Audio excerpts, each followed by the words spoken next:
Chers compatriotes, le mouvement de carton rouge au Canada, encore ensemble avec Sosten Samba, nous disons non au dialogue avec le PCT, non au dialogue avec M. Denis Sassou Nguesso. M. Denis Sassou Nguesso venait d'inviter la classe politique congolaise et la société civile à une consultation. Nous disons non et nous dénonçons ces manigances. S'il y a dialogue, le dialogue doit se faire après août 2016. Les Congolais vont se réunir, les Congolais vont discuter et vont décider sur le trajectoire que nous allons conduire le pays. Sans Denis Sassou Nguesso, sans le PCT. Pourquoi M. Denis Sassou Nguesso a-t-il peur si le pouvoir lui échappe? Il est certainement le seul à pouvoir donner une réponse avec exactitude. Mais nous tenons à faire notre analyse. M. Denis Sassou Nguesso a accédé au pouvoir pour la deuxième fois par le biais d'un coup d'État en 1997, un coup d'État qui entraînait la mort de milliers de Congolais. Le tout dernier exemple fut les 3 semaines de pillage et d'extermination des populations du Sud que Denis Sassou Nguesso ordonnait à ses miliciens Cobra après la réussite du coup d'État. Tout le monde se souvient des violences et des dérapages que M. Denis Sassou Nguesso fut le grand maître pendant cette période.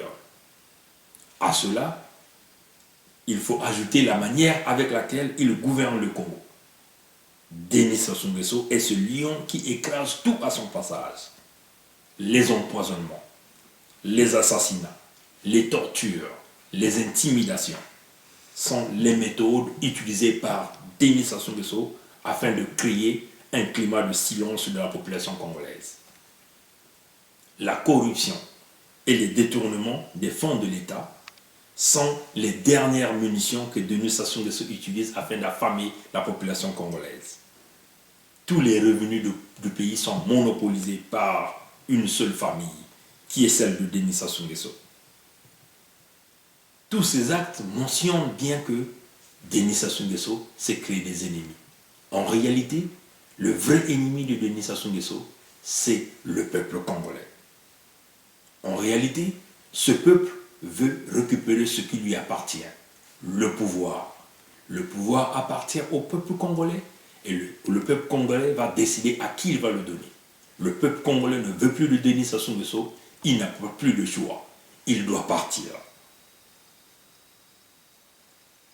D'aucuns se posent la question, y aurait-il une sortie honorable pour M. Denis Sassou Nguesso?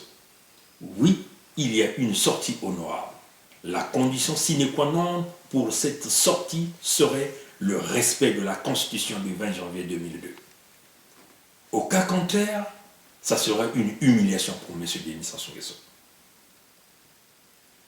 D'autres se disent certainement qu'il a peur et il veut se rassurer de la sécurité de sa famille.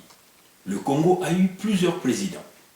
Il y a de ceux qui ont été chassés au pouvoir par un coup d'État, d'ailleurs que M. Denis Sassou Nguesso est toujours le commanditaire. Il y a de ceux qui ont été poussés à la démission. Mais est-ce que ce président-là n'a pas des familles au Congo? Bien sûr que oui. Est-ce que ces familles-là sont-elles inquiétées par la population congolaise?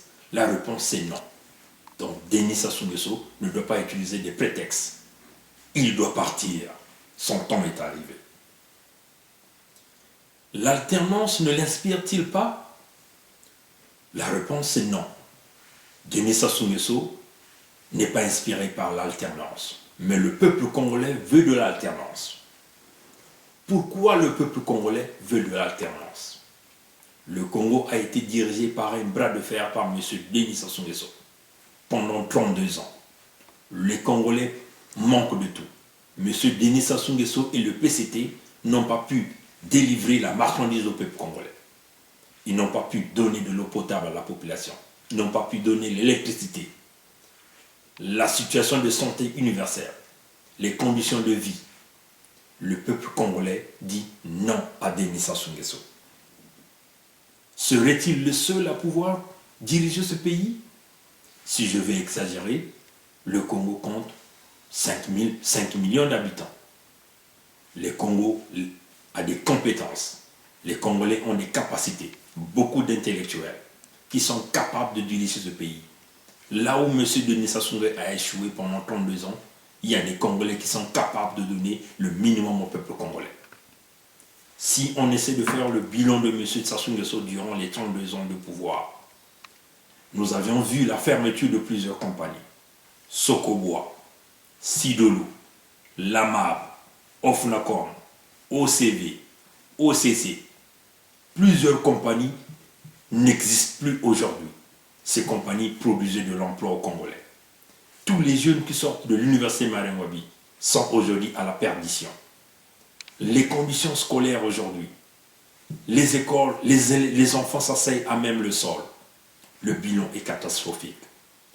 Le Congo aujourd'hui est dirigé par une seule famille qui s'accapare de tout. Toutes les compagnies du pays aujourd'hui appartiennent qu'à la famille Sassou Nguesso.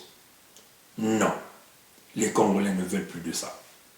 J'appelle encore aux jeunes de Pointe-Noire, le jeune de Mvumvu, le jeune de Timbamba, le jeune de Siafoumou, le jeune de Fontiétié, les jeunes de Mpaka, les jeunes de Vungu, les jeunes de Grand Marché. J'appelle aussi les jeunes de Brazzaville, Makelekele, Bakongo, Wenze, Talangay, Mikalo, Plateau de 15 ans, de Mukondo, de vous lever, de barrer la route à Sassou Nguesso. J'appelle les jeunes de Sibiti, les jeunes de Wesso, les jeunes de Djambala. J'appelle les jeunes de Sibiti. J'appelle les jeunes d'Oyo de se lever, de barrer la route au système Sassou et au système PCT. Le Congo appartient à tous les Congolais. Les Congolais veulent construire leur pays. M. Denis Sassou Nguesso a brillamment échoué. Le pays ne fait que reculer. Il est temps que cela s'arrête. En août 2016, M. Denis Sassou Nguesso doit partir. Jeunes Congolais, levez-vous pour diriger le pays afin que le Congo se développe. Je vous remercie.